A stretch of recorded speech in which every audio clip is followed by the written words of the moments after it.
Hi, I'm Dr. Rachel Langley here with Pine Ridge Family Medicine with some thoughts on weight loss.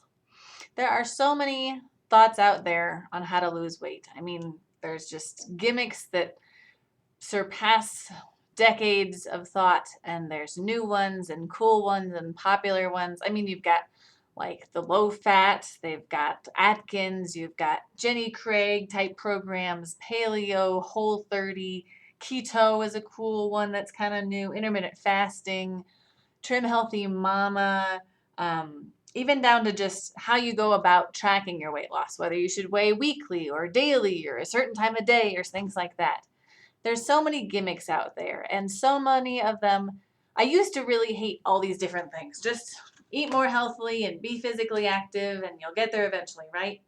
But what I've come to realize about all these different programs and ways of doing things, though, is that there's often just a little bit from that that you can pull into your normal life for the long term. Because that's, to me, what weight loss and eating healthy and being active is all about, the long term. I don't really care what the scale says or what your BMI says today. I want to know what it's going to do for the long term, how you're eating and how it will affect your body for the rest of your life. Because you could eat and live like you were going to die tomorrow, or you could eat and live like you're going to live for another 50 years. So taking that into account, you can gain little bits of truth and things that work for you and work for your family from any of those programs. They can all be useful. As for long-term usage, I'm not sure any of them are great for the rest of your life for the next 50 years. But for picking up little nuggets of truth of, hey, if I don't eat breakfast, I actually can concentrate better in the morning and I end up getting to a healthier weight.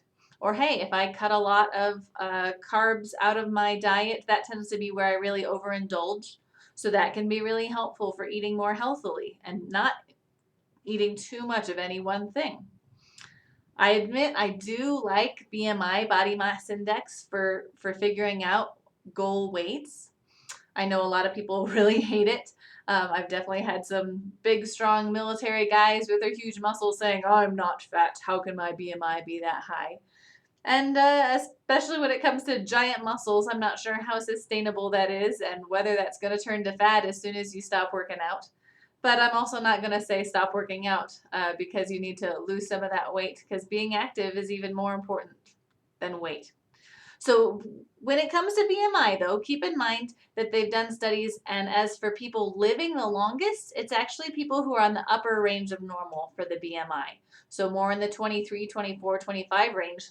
Those are the people that live the longest. People with lower BMIs, even when they're healthy, tend to have a few more health problems, things like osteoporosis and fractures when they're older, than people with higher but still normal BMIs. I admit I'm not right now in the normal range of BMI. So it's something that I'm working on right now. I've had 4 kids. I've had the pregnancy and the recovery and the breastfeeding and the weight bounces with all of that. So I'm right there with you.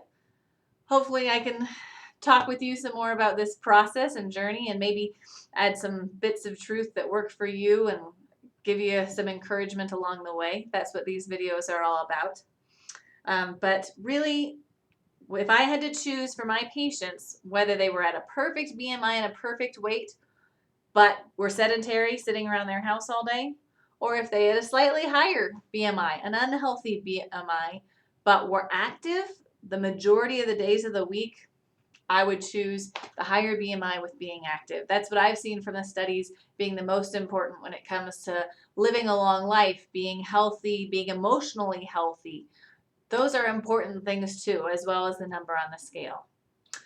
So thanks for watching, and stay tuned for some more ideas on how to eat and exercise and lead a healthier life that will allow you to do the things that you want to do.